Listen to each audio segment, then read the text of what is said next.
Boker Tov. Boker Tov. Yom Rishon, dimanche 10 novembre. Où il va celui-là? Et Traot, où tu vas? Tu viens d'arriver. Ah, il rend juste sa serviette, il fait du tmanique. Il fait bleed, il fait plus de mètres, il nous dit au revoir.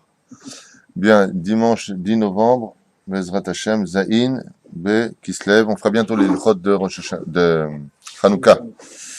Bezrat Hashem, pour tout le peuple d'Israël. Une excellente semaine pour tout le monde, tous ceux qui nous écoutent. Pour Prima Bayim. Question-réponse. Quoi qu'on avait prévu aussi de faire un sujet sur le Rachel et Léa, donc les deux personnalités. Donc avant tout, je vous écoute pour vos questions. Parce que malgré tout, c'est Yom Rishon, le jour de questions-réponses. David. Moi, c'est une question à la fin par rapport à Hanouka. J'écoute.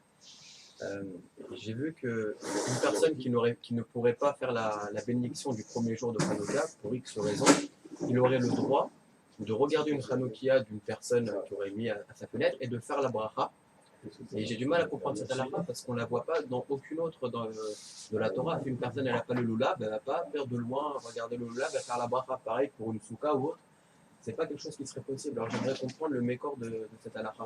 Le mécor de cette halakha est basé d'abord et avant tout. Donc tu disais effectivement qu'une personne, par exemple, on va prendre le cas d'un homme qui vit dans la rue. Donc lui, il a Ishubeto, il n'y a pas la notion pour Hanouka de le mettre donc chez lui. Il pourrait tout à fait dire la bénédiction en regardant dans la première demi-heure, nous dit le Shulchan Aruch, la maison d'un juif qu'il connaît pas spécialement, et il verrait les lumières là-bas, donc il le voit allumer, lui aussi dit la bracha, tout simplement pour nous faire enseigner que la fête de Hanouka vient soigner la spiritualité, non pas la matérialité, comme Dafka la fête de Sukkot, où il y a une marloquette de savoir est-ce qu'on commémore la fête des cabanes, ou est-ce qu'on commémore, selon la déa de Rabbi Akiva, la fête des nuages, selon Rabbi Eliezer. Et pour Hanouka, je ne sais pas si tu as remarqué, mais c'est une fête qui est à trait spirituel, on vient réparer l'âme. Donc étant donné qu'on vient réparer l'âme et qu'on est tous une seule âme, on peut, dans le cas de Hanouka, sortir de la mitzvah tout en regardant la bougie d'une personne étrangère, ce qui n'est pas le cas pour Sukkot. Sukkot, il s'agit de la réunification du peuple d'Israël à travers l'ascension des midot de l'homme par rapport à Sphirata. Chesed, Avraham, Gvura, qui sera Yitzhak, et Yaakov, qui sera Tiferet, Od, Netzach, Yesod et Malchut. C'est pour ça qu'on a les Sheva ou Shpizin. Donc il s'agit de chacun à l'échelle individuelle, même si on est tous unis, mais on est tous chacun dans nos Sukkot, eh bien, de réparer le côté des midot, c'est-à-dire l'harmonie entre le corps et l'âme. Travailler ses vertus veut dire mettre son corps et son âme en harmonie. Par exemple, quelqu'un peut se mettre en colère au niveau de l'aspect extérieur, à l'intérieur, et c'est qu'il n'est pas bécédère. Travailler ses vertus, c'est quand ton intérieur et ton extérieur sont en paix. Quand le Rav Ovadia Yosef Zatzal se mettait en colère, tu peux être certain qu'au niveau de son âme, il ne regrettait pas après. Parce qu'il avait déjà réfléchi, c'est au niveau de son âme, au niveau de son corps, que tout soit parfait. Travailler ses midot, c'est travailler, mettre de la colle entre l'âme et la neshama, et le corps. La fête de Hanouka, c'est réaviver les âmes. C'est pour ça qu'on fait monter la neshama. Donc ça pose pas un problème de bracha levatala. Non, un baiser shum baya. C'est bien. Zéo, plus de questions? Ah, Adam. Pourquoi Rachel, on a déjà entendu des explications, mais est-ce que vous en avez d'autres? Pourquoi Rachel, Voilà. elle vole une idole à son père, qu'elle amène quand ils partent avec Yaakov dans la terre de Canaan? Parce que dans son acte, on voit que des choses négatives. Elle a volé, bon, le vol, c'est pas bien. Elle amène la Touma dans le camp quand ils partent pour aller vers Canaan. Et elle donne un prétexte à son père pour les suivre. Enfin, on voit où est-ce qu'il est le point positif dans le fait qu'elle est dérobée.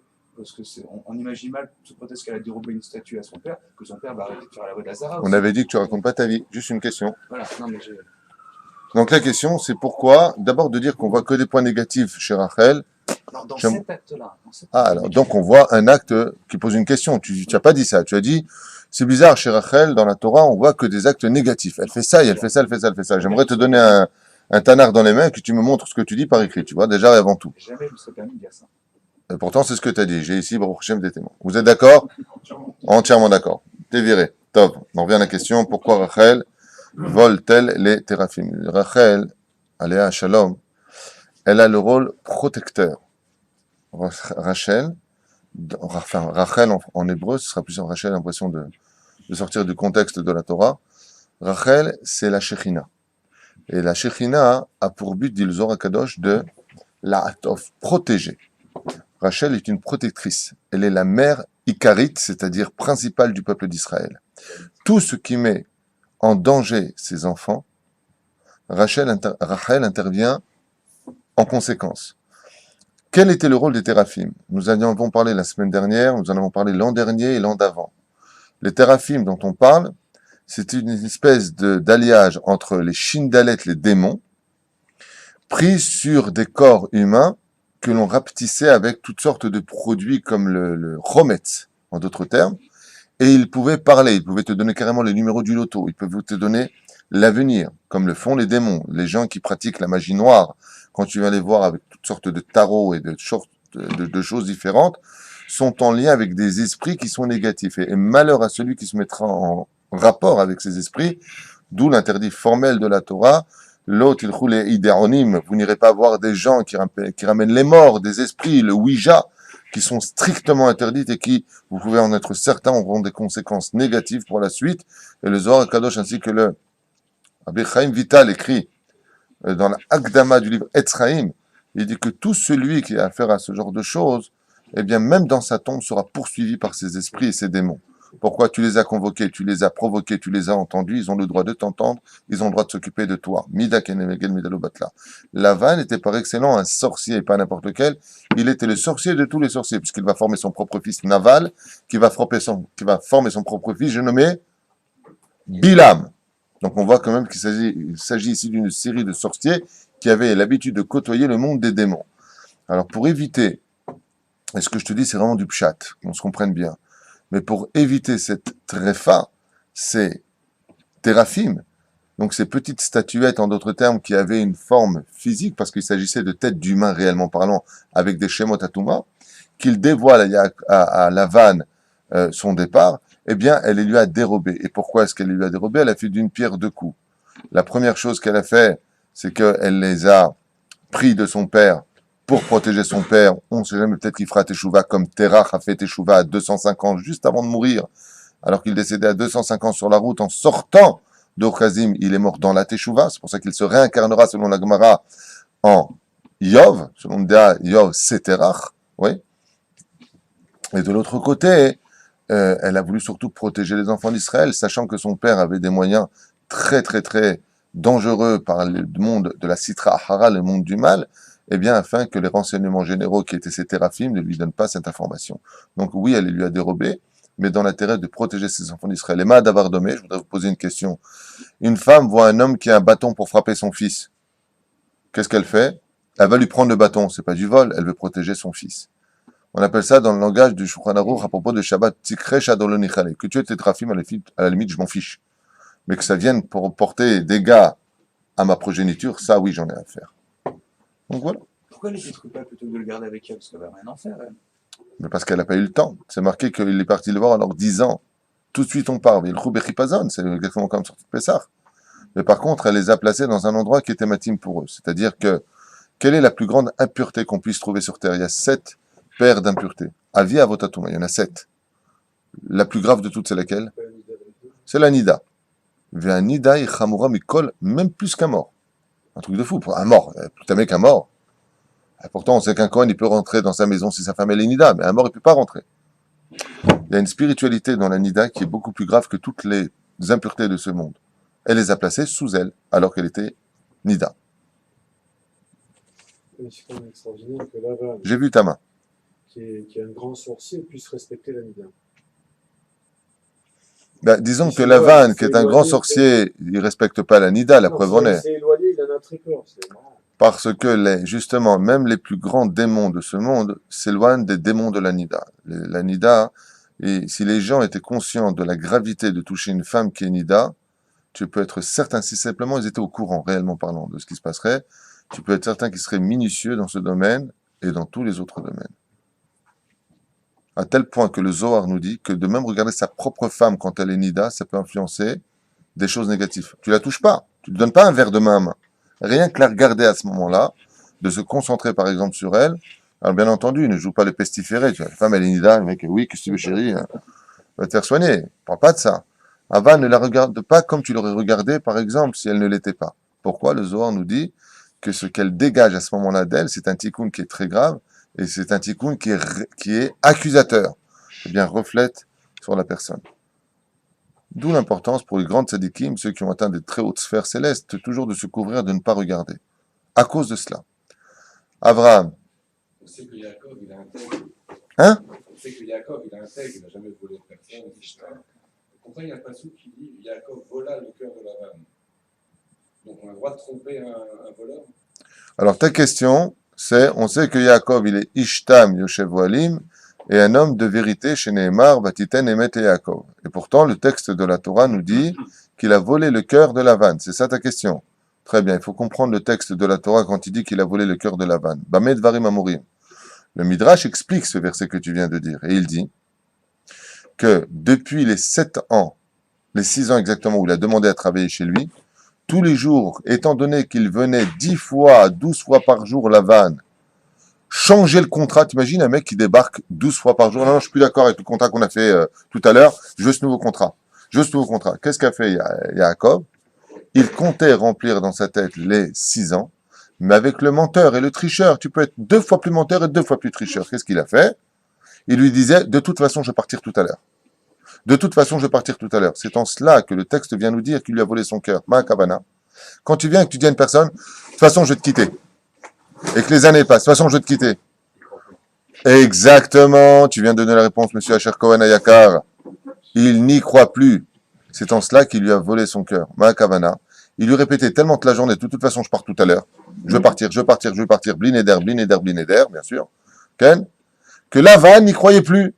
Ce qui fait que dans ce cas-là, pour Lavan, c'était une sécurité, que Yaakov resterait chez lui. Et quand il est parti, il lui dit, alors donc, il est parti. Donc, il a été plus malin que moi. Il a rodé mon cœur à cette phrase. Et lui, quand il est parti, il lui a dit, mais je t'avais prévenu. Donc, en cela, il a été honnête. Exactement. Il a fait afour à la four. Valzen et Emar, tamam, petit tamam.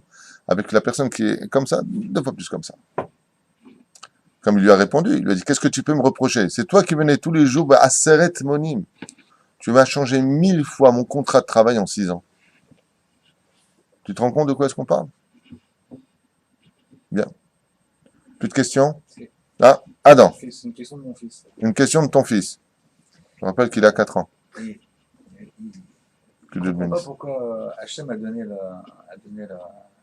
la Torah, enfin l'étape de la loi, à Moshe sur une montagne. Pourquoi il ne l'a pas donné dans les mains, dans le désert? Pourquoi Dafka sur une montagne? Non, hormis le fait que la montagne, ça fait référence à l'Anava, parce qu'elle n'était pas trop, etc. Pourquoi pas Stam comme ça? C'est un sujet qui fait un cours à lui tout seul. Alors la question de ton fils, que Dieu le bénisse, qui a 4 ans et qui est beau gosse en plus, il n'y a rien pour lui, c'est de savoir pourquoi Dieu aurait-il donné la Torah sur une montagne à Moshe Rabbeinu, le 6 Sivan, pour les enfants d'Israël. De chez Wai, de chez Wai. Alors très rapidement, je vais donner 2 réponses rapides pour cela, parce que sinon c'est un cours. C'est une réponse, vraiment c'est un titre de cours. Pourquoi Dafka le Sinaï? Le Krida a écrit sur ça. Ici, le Maharal de Prague a écrit des pages sur cette question. Moshe Kibel Torah Misinaï. Misinaï, c'est de la montagne qu'il a eu la Torah. 2 réponses très simples.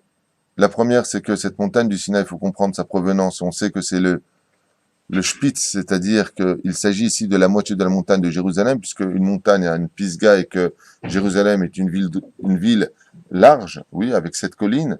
Donc, on sait que après la Kedat Yitzhak, eh bien, Dieu a scindé cette montagne en 2 et qu'il l'a mis là-bas pour montrer que la Torah ne peut s'acquérir que par la Messerut Nefesh, le don de soi.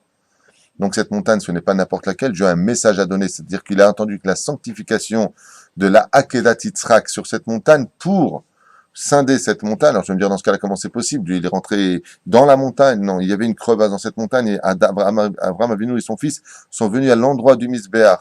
Quand il y a eu le Misbéach qui a été fait et qu'il est monté sur ce Misbéach, le Midrash nous raconte qu'il a pris cette montagne, il a cassé en 2. C'est-à-dire que quand tu montes à la montagne de Jérusalem, eh bien, tu as une ville. Alors que normalement, une montagne, c'est une pointe.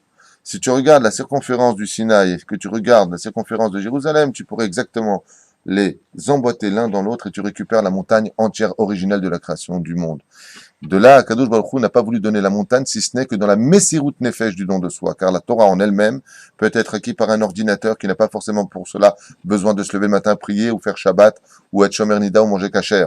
Il connaît toute la Torah à l'ordinateur, il te fait même des cours quand il veut, mais il n'a aucune ira de Shamaïm. Par contre, on dit ou Pahad Yitzhak, il fallait que Yitzhak monte sur le Mizbeach pour que Dieu puisse donner la Torah sur le sacrifice de Yitzhak de façon officielle aux enfants d'Israël. Première réponse. Deuxième réponse, c'est que si la Torah avait été donnée en dehors d'une montagne, et surtout à l'intérieur d'Israël, comme par exemple, beaucoup posent la question, et pourquoi pas en Israël? D'abord, ça crée des jalousies. Si le sort de Zevouloun ou de Issachar qui était le plus érudit de toutes les 12 tribus, alors on aurait dit donc la Torah s'adresse qu'à lui. On aurait fait des jaloux, donc on va prendre un endroit neutre. Deuxième explication, si la Torah avait été donnée en Israël, ça aurait été un message pour les convertis qu'il n'y a pas de place pour eux dans le judaïsme. En leur disant, puisque la Torah a été donnée sur le territoire des Juifs, ça ne concerne que le territoire des Juifs. Dieu a choisi un désert pour dire que tout celui qui veuille y accéder vienne. Et la preuve en est, la Torah a été donnée sur la paracha de Yitro, le converti par excellence, qui viendra prendre son dû dans le désert, car le territoire démontre l'identité du propriétaire de ce don de la Torah. Troisième explication, et pour finir avec cela, parce que j'avais dit que on fermerait vite cette parenthèse, quoi que je te dis encore une fois, c'est un très long sujet, c'est que la Torah nous dit comme ça. La Mishnah de Masechet Avot, à propos de Aaron, nous dit comme ça, donc dans le premier chapitre, il y a marqué là-bas, je crois, 10e Mishnah. Oev Shalom Verodev Shalom. Aaron était un homme qui aimait la paix et poursuivait la paix. D'accord? Si tu venais pas à lui, c'est lui qui venait à toi. Il n'attendait pas même s'il avait raison, il venait. Pour la paix, il venait. Oev Shalom Verodev Shalom. Oev et Aberiot. Il aimait toutes les créatures.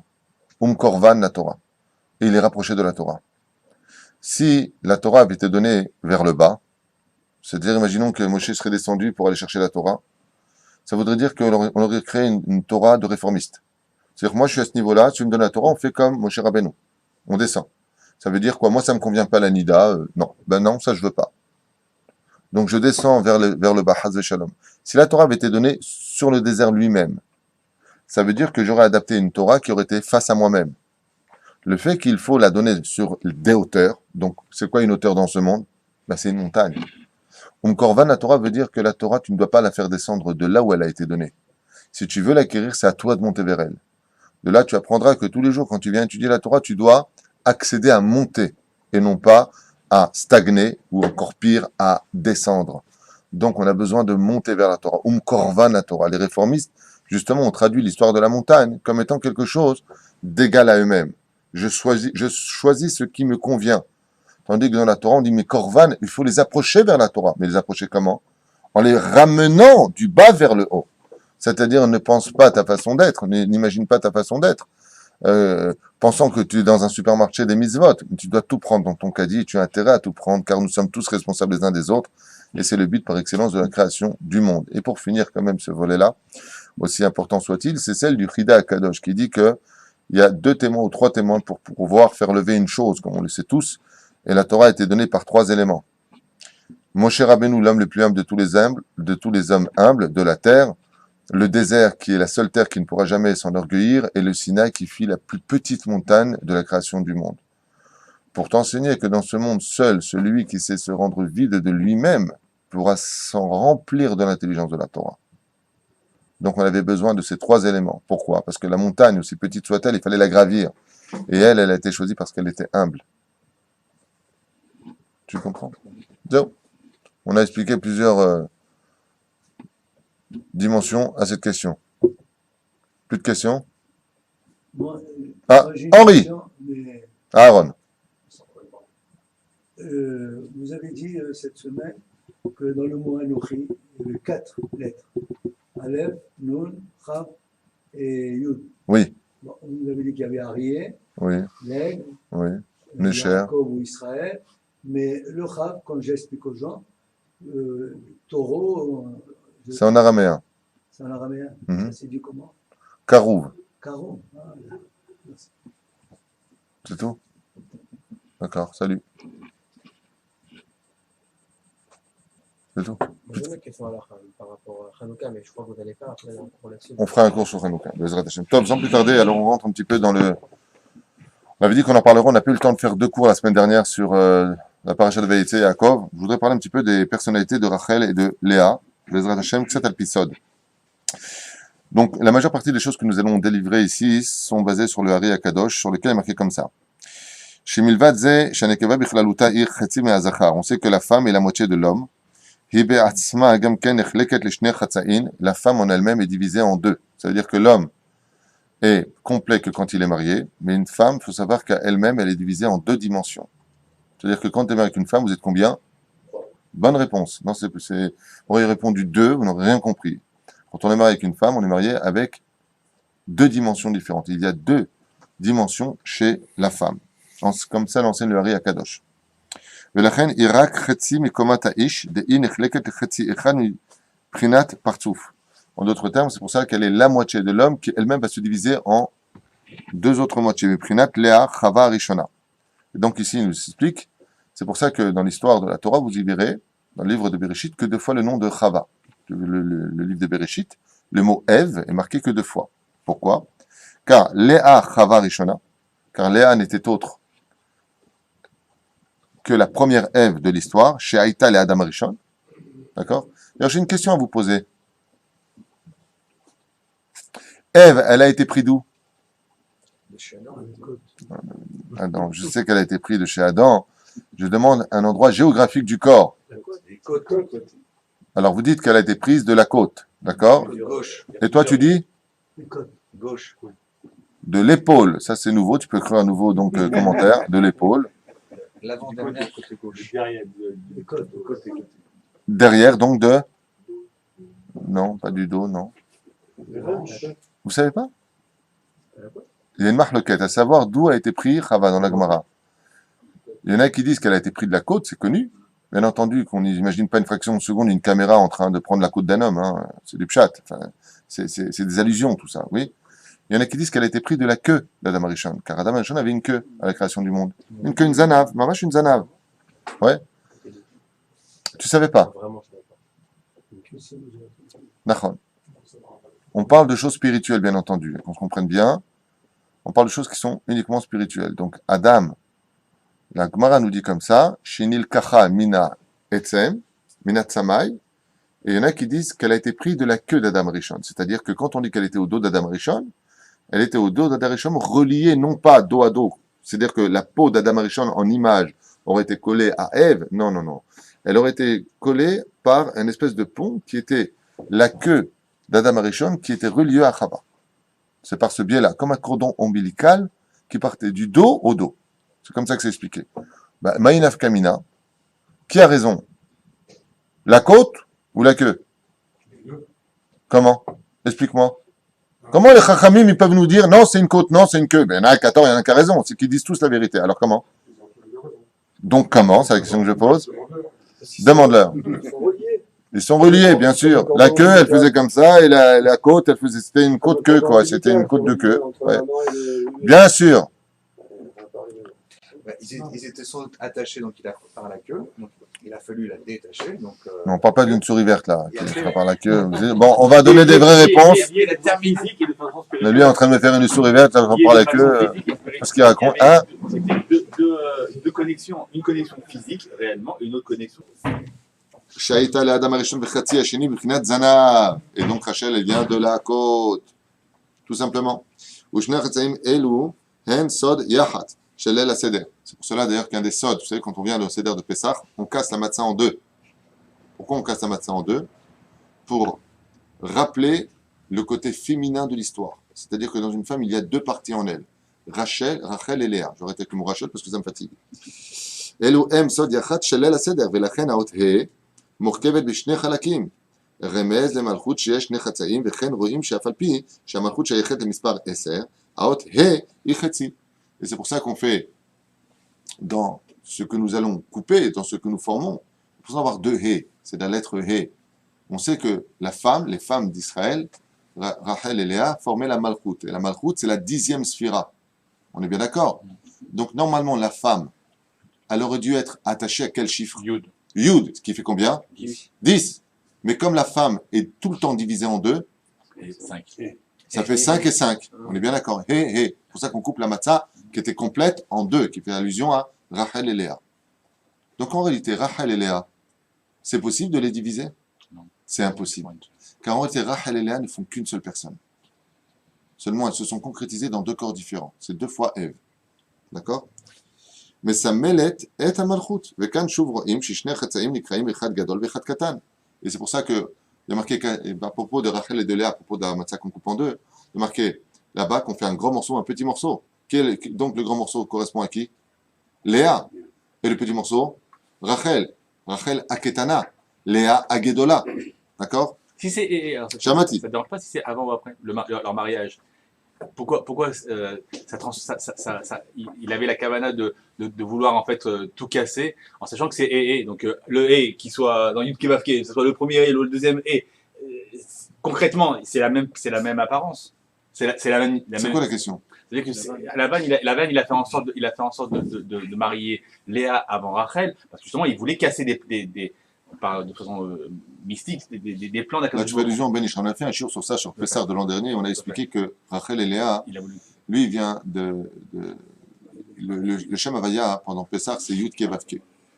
C'est le seul mois de l'année où les lettres de Dieu, le tétragramme, est marqué dans l'ordre absolu. C'est pour ça qu'on n'a pas besoin de faire du Yichudim, de Kavanot spécial à Pessar, car c'est un mois qui représente la Malchoute par excellence. Donc c'est le mois justement de la délivrance par le mérite des femmes, et non pas par le mérite des hommes. Car tout est relié à la femme dans cette notion-là. Qu'est-ce qu'il a voulu faire lui? Il aurait fallu qu'il se marie d'abord avec Rachel, et ensuite avec Léa, Yudke, et ensuite Vavke. D'accord? Lui, il a passé Vavke avant Yudke. Donc il a détruit, si tu veux, le Seder des Otiot, du Shem Havaya, des lettres du créateur du monde, en donnant d'abord Léa, ensuite Rachel. Nous, Az, et c'est quoi la question? Non, parce que là, on parlait que du He. Donc je me suis dit, si c'est le Vavhe et le Yudke. Mais tu as remarqué que dans Yudke, Vavke, il y a 2 fois le He. Oui, donc, Voilà. C'est bien. Très bien. Comment est-ce que la Torah définit Chava? Chava, on l'appelle là-bas Em Kol Hai, la mère de tous les vivants. La gematria de mère de tous les vivants, le compte numérique, ça fait, en hébreu, Chetzi. 108. Gematria, Chetzi. Donc quand tu viens et que tu dis qu'elle était la mère de tous les vivants, tu viens comprendre qu'elle n'était que la moitié de l'histoire. Comme c'est marqué, chez Léa, Imprinat Gvura, Dina Kashia. Et Léa, elle, il faut savoir une chose. Alors regardez un petit peu. Léa, le Kachatitratsi Elion, Zeranpin. Bon, là, on rentre un petit peu dans les termes kabbalistiques. Zeranpin, c'est les partsoufim. D'accord? Ad Chazé Shelo. Donc Léa, elle viendrait au niveau de d'une métaphore sur le corps humain, du Chazé, c'est-à-dire la poitrine, jusqu'au Chelek Elion. Et Rachel, le Kachatitratsi Atarton Miachazé. Et Rachel représente le monde de la poitrine vers le bas. C'est moins bien. Dans les- Je voudrais te poser une question. Imagine qu'un mec vient te voir et je voudrais te couper en deux. Tu préfères le haut ou tu préfères le bas? Je voudrais les deux. Il n'y a pas de moins bien, il n'y a pas de mieux. Les deux sont bien. Il n'y a pas de signification à la hauteur s'il n'y a pas un côté terrestre. Tout comme l'obscurité n'aurait aucune signification s'il n'y avait pas de lumière, ainsi la lumière ne prend sa splendeur que quand il y a de l'obscurité. Yotzer or mi pene chosher vechocher mi pene or. D'accord? Dieu a créé les nations du monde pour voir Israël. Shoshana ben Achochim. J'ai besoin de voir des comparaisons pour voir la valeur des choses. Imaginons que toute la terre soit remplie de diamants. Quelle valeur aurait le diamant? Rien. Mais un diamant parmi des cailloux prend toute sa splendeur. Léa miprinat gvura. On sait que Léa, elle, représente le din, la gvura, la rigueur. Din akashia, c'est ce qu'on appelle les din kashim. Ve'in imtset lemala ou berachel yesh gilui chasadim. Et Rachel, elle représente par contre le domaine du chesed. Le malchut le matavem prinat sha'ashpa, la malchut nechleket l'shne chatzayim, chesed shebagvura. Donc en réalité, qui représente tous les deux? Chesed et Gevura. D'accord? Tout comme on a vu chez Abraham, le Chesed, on a vu chez Yitzhak, la Gevura. Il faut savoir que les deux représentent ces deux pôles de la même façon. Chesed shebagvura sheba yesod yored le matav et galeb ben malchut le matav. Ils sont trop dans les sphirotes. Comme chez Katouv, Reinu chez Léa. D'ailleurs, c'est marrant parce que maintenant que vous avez compris ça, Léa, elle est où? En haut ou en bas? Elle est toujours en haut. Et Rachel, elle est où? Elle est en bas. Vous avez compris que dans les Midrashim, quand vous voulez dire les Midrashim historiques de notre peuple, quand Yaakov, il rentre le soir de son mariage, elle est où Léa? En haut ou en bas du lit? Et Rachel, elle est où? En dessous le lit. Ça veut dire que dans l'origine des choses, elles ont repris leur place initiale. Rachel est en haut. Et pardon. Léa est en haut. Et Rachel est en bas. C'est ce qu'il dit ici. Parce qu'elles ont, en réalité, dans les plans machiavéliques de Lavan, Dieu a placé ses plans à lui. Pourtant, dans le CDR, elle passe en premier. Attendez, je voudrais quand même peut-être finir parce qu'on a à peu près 18 pages à faire. Donc ce serait bien qu'on avance un peu. Hein, vous êtes rempli de questions, c'est bien. Mais... Yadou Hashekom Mitzut Agvura Ichetzi. Top, on avance. Jaisha'i Beprinat Reva Meazachar Velo Chetzi. Donc une femme en réalité, par rapport à un homme, elle représente sa moitié réellement ou un quart? Un quart. C'est ce qu'on vient de dire. Chetzi Shel Zachar, Apalpi Shel Ifi Livrenu Aisha'i Prinat Reva Meazachar Velo Chetzi. Dei Mekabelet Chetzi Meagvura Sheba Yesod. On rentre aussi dans trop des choses kabbalistiques. Les fusées, le cœur, sod amour, véchoulé, j'avance un petit peu pour rentrer dans des domaines extraordinaires. Toujours au nom du Ari Akadosh. Choufre de Yaakov Me'ain, choufre de Adam. Vehu, ve'ayu, le Adam, shte nashim. Comme on sait, l'homme a eu 2 femmes. Alpi Kabbalah, il a eu 4 rabbins. Il a eu 4 rabbins, mais c'est un autre sujet. Là, on rentrerait dans des dimensions trop profondes. Je voudrais juste m'en tenir à ce que je vais vous enseigner maintenant au nom du Ari Akadosh. Adam Arishon a eu 2 femmes, au niveau du Pshat. Chava Aleph, Shei, comment elle s'appelait sa première femme? On ne peut pas prononcer son nom. Elialité, on ne peut pas prononcer son nom. Et pourquoi Adam l'a-t-il? C'est vraiment parce que le premier homme de l'histoire a divorcé 2 fois dans sa vie, hein, quand même, je le rappelle. Et le premier homme de l'histoire, 2 divorces. Et c'est une star hollywoodienne, il a déjà divorcé plusieurs fois, le mec. C'est fou, hein. Il a été marié avec une première femme que Dieu lui a créée, qui est restée cachée dans l'histoire, parce que, pourquoi cachée d'après vous? Parce qu'elle est négative, cette histoire, très négative. Il s'agit de la création de la première femme sans qu'il ait endormi Adam Arishon. Et cette femme a été prise de quel endroit d'Adam Arishon? La queue, Mazel Tov. D'accord? Il a pris de sa queue. Et il l'a formée devant lui. Et les sages nous disent pourquoi est-ce qu'il l'a divorcée? Alors que sa beauté était sans pareil dans l'histoire. Parce qu'il a vu comment elle a été fabriquée. Vous savez que toute la beauté de la plus belle femme du monde, vous avez déjà vu, et aujourd'hui il y a des gens qui font sur internet carrément des trucs extraordinaires, ils se sortent les yeux des paupières comme ça, des orbites, ils les sortent à l'extérieur, et quand tu vois une femme avec des très beaux yeux, ben, tu lui sors son œil, excuse-moi, mais tu as une boule avec une couleur, c'est McGill. Ouais. Quand tu prends la plus belle femme du monde et que tu prends un scalpel comme ça, tu enlèves ces 2 mm de peau maximum, et que tu l'enlèves et que tu la laisses comme ça, qu'est-ce qui se passe? Elle devient à vomir. Tu vois les veines, tu vois le sang, c'est horrible. Donc, en fin de compte, ce n'est que toute la beauté d'une femme qu'1,5 mm d'histoire. Tu lui retires la peau, elle n'a pas de peau. Les écoles à 6 peaux, c'est ça la beauté. Les yeux en amont, les machins, c'est que 1,5 mm d'histoire. À col et balavalim. Que de maquillage. Alors, le maquillage, j'en parle pas. D'accord? Bien. Les sages nous disent que quand elle a été fabriquée, elle était fabriquée devant Adam Arishon. Adam Arishon, quand il a vu, Dieu lui placer les yeux, lui faire grandir les guidim, les atzamot, parti vomir.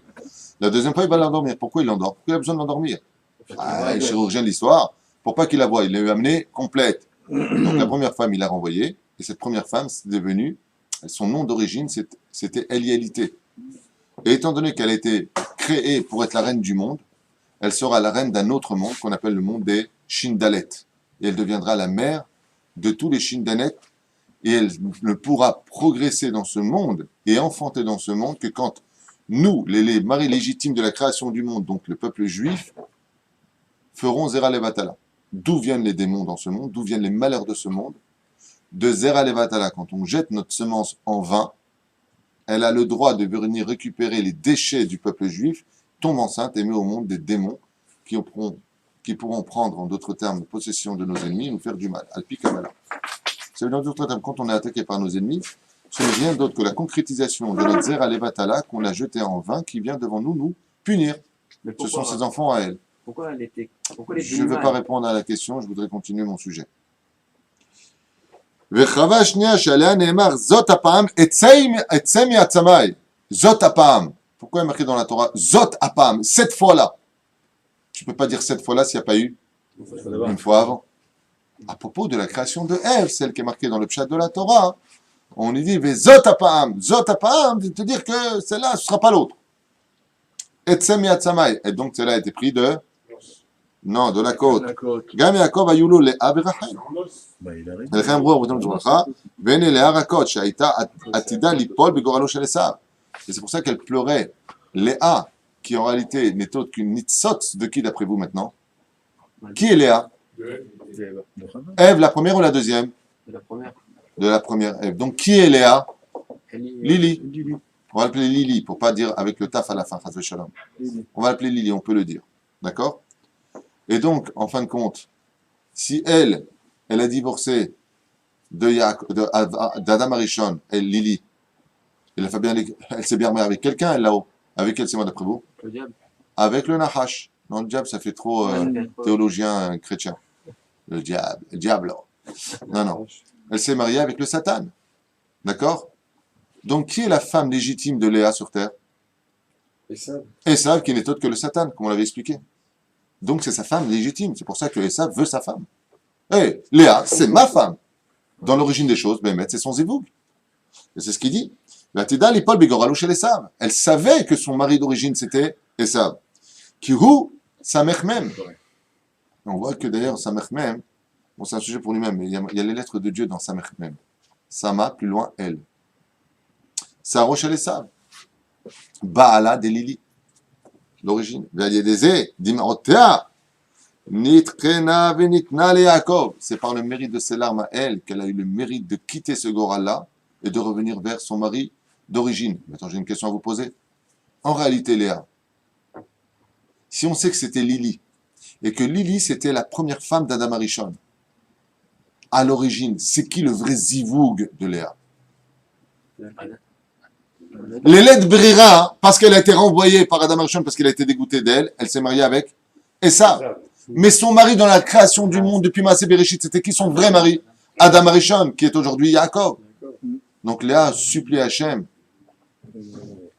de venir prendre. Maintenant, on comprend d'ailleurs le processus de la chutzpah de Léa vis-à-vis de Rachel. Ouais, déjà que tu m'as pris mon mari, je te vends des doudaïm. Mais attends, comment tu te la ramènes comme ça? Tu te rends compte si Rachel t'avait vendu en disant je ne veux pas te donner les simanim? Parce que Léa, en réalité, veut retrouver sa vraie justice. Et sa vraie justice, c'est que cet homme, c'était mon vrai mari. Je le veux. C'est à moi. Vous comprenez ce qui se passe?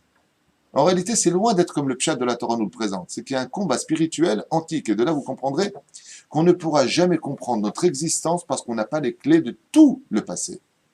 Pour comprendre pourquoi cet enfant est religieux, pourquoi il aime étudier la Torah et l'autre n'aime pas du tout étudier la Torah, pourquoi cet enfant il est comme ceci, c'est comme cela, pourquoi lui il a de la chance, lui moins de chance. Tu ne pourras jamais comprendre cela si tu ne connais pas le début de ton histoire. Comme le disent souvent les philosophes, pour savoir où tu vas, il faut absolument que tu comprennes d'où tu es venu.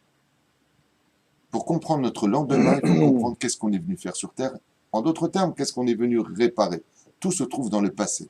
Les clés de notre avenir se trouvent très souvent dans le passé de notre histoire. C'est pour ça que la Torah est un cycle où l'avenir est rempli de notre passé. Quand on arrivera au mois de Tishrei, le jour de Simchat Torah, qui est dans l'avenir, on va étudier Bereshit, qui correspond à notre passé, la création du monde.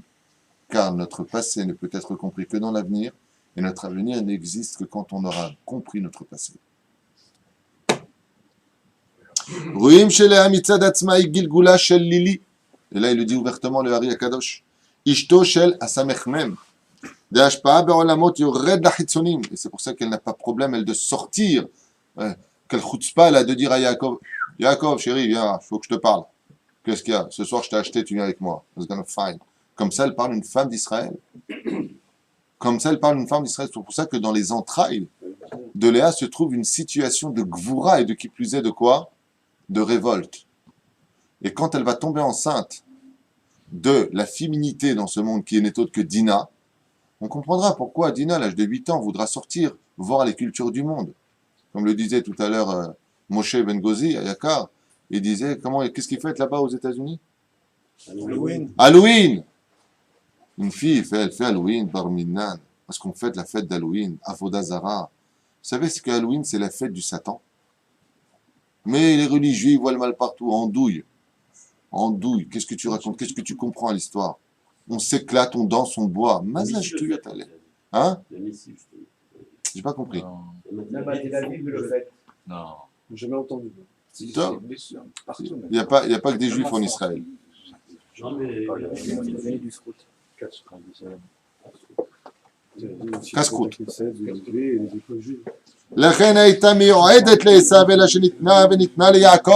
Elle était faite pour Esav à la base, mais pas pour Yaakov, et par ses larmes à elle, elle a réussi à revenir à Yaakov. Et là, il dit quelque chose de terrible, le Hari Akadosh. Vous entendez ce qu'il vient de dire? Elle a pleuré sur terre, Kol HaKavod. Elle a réussi à changer tout son goral, Kol HaKavod. Et on a vu combien la force de Léa, qui vient des forces du mal, Léa, c'est le mal dans l'histoire. Elle a fait une telle teshuva. Regardez, la force du mal, elle est beaucoup plus élevée que la force du bien.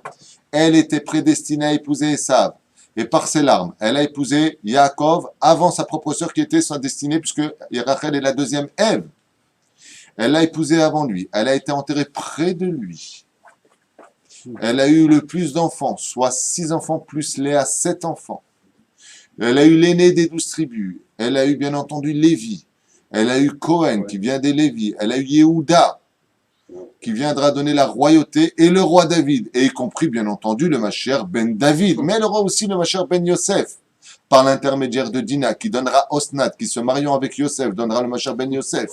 Donc elle a eu absolument tout. Absolument tout, par la force des larmes. Mais le Hari te dit, d'accord, c'est dans ce monde. Mais dans le monde d'en haut, elle est toujours la même. Elle a fait tchouva.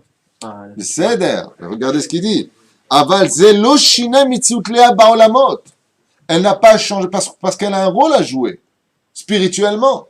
Lo shina mitziut Léa baolamot. Elle n'a pas changé pour autant sa réalité dans le monde d'en haut. Sheyoredet le matarak derech achitzonim. Parce que comment elle est venue Léa dans ce monde? Et là, il dit quelque chose de terrible. La naissance de Léa a eu lieu par le chemin des chitzonim. Le chemin des démons. Elle a été accompagnée dans ce monde, son âme, quand elle est descendue chez la femme de Lavan, accompagnée par sa garde personnelle, c'est-à-dire le monde des démons.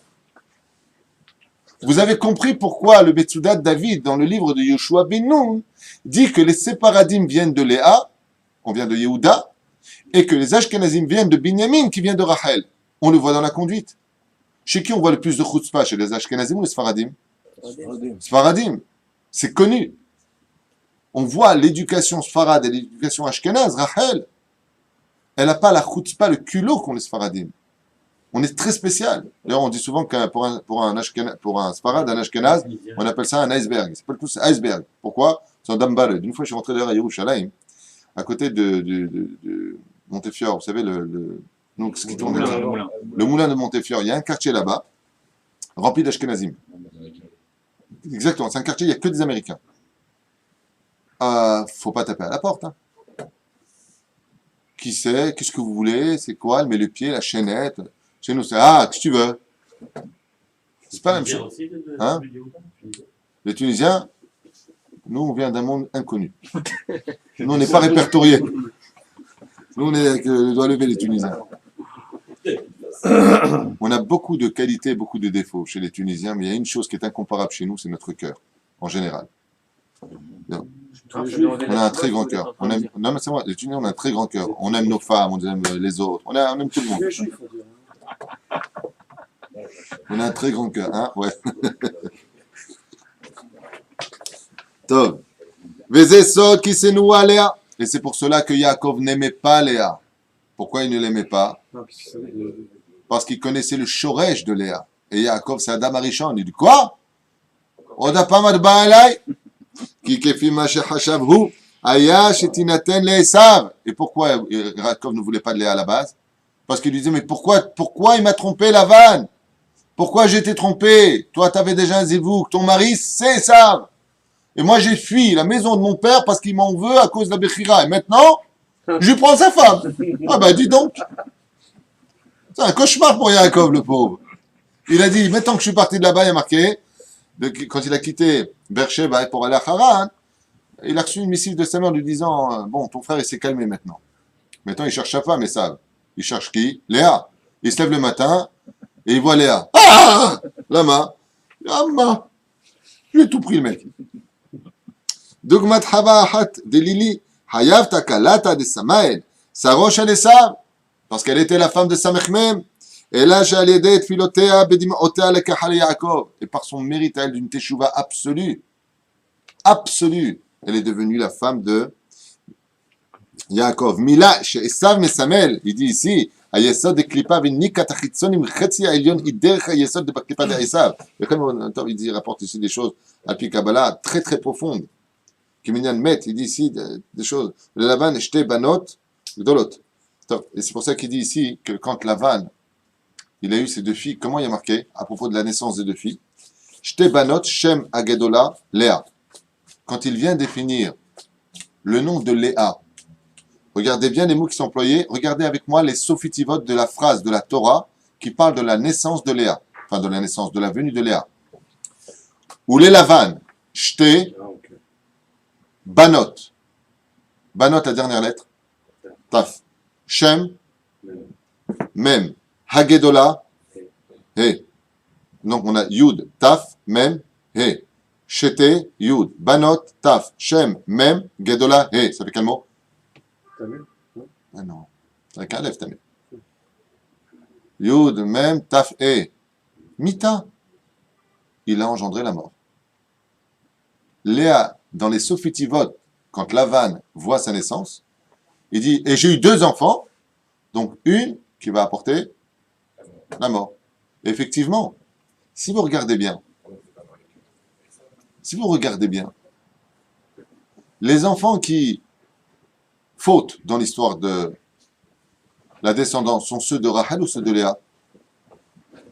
Qui va descendre vers une prostituée? Qui va vouloir tuer Yosef? Léa. Yehuda, Léa. fils de Léa. Qui va aller se faire violer? La fille de Dina. Ouais. Qui va être le premier à déplacer la couche de son père? C'est Reuven, fils de Léa. C'est-à-dire qu'il y a quelque chose qui se passe. Mais chez Rachel, il n'y a rien. Chez Snouim, c'est Esav et Fanea. Et pourquoi on disait pour elle qu'elle était Sénoua? Parce qu'elle avait fait une telle teshuva au niveau de son âme, Léa, que quand on disait qu'elle était Sénoua, elle détestait tout ce qu'elle était par rapport à Esav. C'est-à-dire que rien qu'on lui disait le mot Esav, elle pleurait tout de suite. C'est une teshuva qui était pnémite chez elle. Et il dit comme ça, Yabayehav gam et Rachel miléa. L'achar she'yalda Reuven katuv ki ata yavan ishi. Maintenant qu'elle a eu Reuven, qu'est-ce qu'elle dit elle? Alors au début, qu'est-ce qu'on a dit? Il aimait Rachel que Léa. On est bien d'accord? Il dit Aval, quand elle a eu un enfant au monde, et pourquoi c'est si important pour elle, pour Léa, d'avoir des enfants au monde? Pourquoi elle a tellement pleuré pour avoir des enfants, d'après vous? Je fatigue. Parce qu'elle a engendré la mort de l'autre côté. Elle prenait de la mort des choses. Mais quand elle a engendré la vie, qu'est-ce qu'elle dit? Ki ata maintenant, yavani ishi. Je sais que mon mari, Ish, qui était donc Yaakov, va m'aimer. Et pourquoi? Parce que maintenant que j'ai été capable d'engendrer la vie et un tzaddik, il n'a plus raison de me haïr. Car la seule raison que Yaakov avait à me haïr, c'est parce que je représentais la mort. Mais maintenant, j'apporte la vie. Vous comprenez? Et c'est ce qu'il dit. Et il pose ici la question de Hari Akadosh. Il dit, comment il est possible qu'un tzaddik comme Yaakov ait pu haïr Léa? Question. Et pour la Torah a-t-elle besoin de nous confirmer que Yaakov n'aimait pas Léa? Et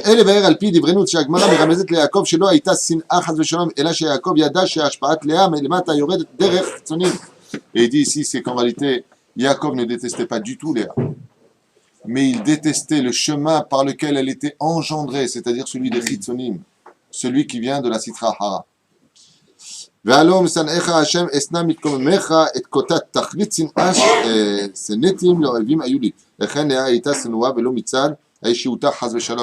te dit ici, le Raï Akadosh ne vient pas penser une fraction de seconde que Yaakov n'aimait pas Léa elle-même, mais il n'aimait pas le chemin par lequel elle était venue, le chemin par lequel elle était reliée. Zaya Inyan. Comme il dit ici, Hachem qui Sénoua Léa, Shera Kadosh Baruch Hu Shei Atida Leotzi Banim Reshaim Vekara Ota Sénoua. Parce qu'elle a mis, et c'est ce que je vous ai dit tout à l'heure, je vous ai devancé le Raï Kadosh, il dit effectivement, quand tu vois l'histoire d'Israël, prenons tous les grands Reshaim de l'histoire, ils sont tous de la descendance de Léa. Vous voulez quelques exemples, des noms? Oui. Allez, attends 2 secondes, 2 secondes. Ouais, tu finis, ouais. Yehoram, roi d'Israël, impie, qui plaça de l'Avodazara dans le royaume d'Israël. Ahaz, Yoash, Ménaché, Amon, Joachim, Tzidkiyahu, tous sont descendants de Léa. Et quand Yaakov a vu Rachel le matin, il a eu le roi HaKodesh, il a vu que toute la royauté d'Israël, à part 4 rois qui seront totalement tzaddik, il y en a 5 exactement, ok? Même Tzidkiyahu, il est marqué ici, c'est bizarre qu'il est marqué du côté des... Vous savez, ils lui ont crevé les yeux, il est mort dans une mort terrible. C'était un roi à qui on pouvait faire certains reproches. Mais c'était dans l'ensemble un roi tzaddik. Mais malgré tout, il a fait une erreur. Et à cause de lui, a été détruit une fois de plus le temple. וגם כן יעד המדרש מרמז ששנואה לאה כיוון להשפעה יורדת לחיצונים ולאה היא מלשון לאות, עייפות, ביארנו. Pourquoi on l'appelle Léa? Du son עייפות. Celle qui est lente, celle qui n'est pas rapide, qui viajole dans le service divin. Un peu curieux. עייפות, ביארנו. שהאיסור למנות עייפות שינה שייכים לצד הרע. Car tout ce qui est fatigué, tout ce qui veut dormir dans ce monde est en rapport avec le monde du mal. Comme on dit le monde mal en hébreu, ra. Comme on dit réveille-toi, air, c'est les lettres renversées. Ra, c'est resh aïn. Air, réveille-toi, c'est aïn resh. Donc, ra, air. Quand est-ce que tu réveilles une personne que quand elle est fatiguée, qu'elle dort? Alors c'est pour ça que ceux qui veulent toujours dormir en général sont des gens qui appartiennent aux forces du mal et pas aux forces du bien. Les tzadikim sont toujours en action, toujours. On ne peut pas rester sans rien faire. Les gens qui sont comme ça, pas les hyperactifs, hein, il faut se faire soigner cela. Les Aïniens. Les Siba, les Shem, Ashvatim, Shetzel, Reuven, Shem Acharon. Ici, on s'arrête là pour l'instant parce qu'il est 9h. Mais Bli Neder, il faudra continuer. Bli Neder demain pour le nom des Shvatim. Peut-être pas demain, je ne sais pas quand, mais quoi. Si il s'est marié avec Léa, ça fait la fin du monde. On aurait tout détruit. Si Esav s'était marié avec Léa, Elle lui va faire Teshuva. non, on a vu hier que non. On a posé la question hier pendant le shiur, pourquoi Léa Bémet ne s'est pas mariée avec Esav? On avait expliqué hier pendant le shiur, mais tu n'étais pas là. On a expliqué qu'une femme a le potentiel en elle de rendre un rachat tzaddik ou de rendre un tzaddik rachat. Dans ce cas-là, pourquoi Léa, qui était si puissante dans sa prière, n'a-t-elle pas épousé Esav? Pourquoi ne pas avoir fait Teshuva à son mari d'une certaine façon de Gilgoul précédent? Eh bien, parce que quand on nous dit qu'une femme peut changer un rachat en tzaddik, c'est à la condition où il vient d'une famille qui n'était pas spécialement exemplaire. Mais quand tu t'appelles Esav, frère de Yaakov le tzaddik Gamour, fils de Rivka la tzaddiket Gmoura, et en même temps fils de Yitzhak, et puis petit-fils d'Avraham, et qu'avec 4 personnes, le mec il est toujours resté rachat, c'est pas elle qui peut y arriver. Voilà exactement la raison qui nous est donnée. C'est-à-dire qu'une tzaddiket, elle peut faire tchouva à un homme s'il n'a pas. Mais là, elle a entendu de Yud Kevavke autour d'elle. Sa mère est tzaddiket, son père est tzaddik, son frère est tzaddik, son grand-père est tzaddik. C'est-à-dire, le mec, il est dans un cocon absolument sain, et avec tout ça, le mec, il va absolument être rachat. Donc, ce n'est plus une question ce n'est plus une question de choix, c'est une question de volonté d'être rachat. C'est une décision pour Esav d'avoir voulu être un rachat. C'est pas comme quelqu'un qui dit, je peux pas, j'y arrive pas, j'ai trop dit, etc. Lui, on peut l'aider. Mais celui qui veut être le mal, c'est donc un choix. Ce n'est plus une question de combat intérieur, on ne peut rien faire pour lui. Et ça a fait le choix d'être un rachat. Il a vendu son droit d'aînesse alors qu'il avait mangé du pain. Il aurait pu s'en tenir qu'à ça. Non, je veux encore Meina, je veux encore du goût, je veux. C'est un choix. Je veux être rachat, a dit ça. À quelqu'un qui veut ce choix-là, automatiquement il remplit du pire, etc., qu'on appelle la mauvaise foi. Et face à la mauvaise foi, vous savez qu'il n'y a pas de discussion possible, car la mauvaise foi est de savoir où est la vérité et de la réfuter pour autant. C'est souvent d'ailleurs ce que disent cette génération nouvelle dans laquelle nous sommes, cette nouvelle génération, te dit, tu as des gens qui vont faire des avérotes et qui te disent, je sais que la Torah est émette. Alors comment tu sais qu'elle est émette? Et tu fautes. C'est pas possible. Tu vois ce que je veux dire? Alors eux, ils ont besoin d'aide, peut-être. Mais si c'est un choix qu'ils font, alors ils se sont jetés dans la gueule du loup et là, il n'y a plus rien à faire. À moins que Dieu s'en occupe lui-même. Et il faudra pour cela ou une bonne nouvelle ou une très mauvaise nouvelle, un accident, le mec, il frôle la mort et là, il se réveille. J'en sais rien. La maladie engendrera certainement la machala, la mechila, qui veut dire le pardon plus tard. Dieu a tous les chemins car il aime ses enfants et quoi que nous fassions de toute façon, c'est lui qui aura le dernier mot. Kol Tov. Ciao.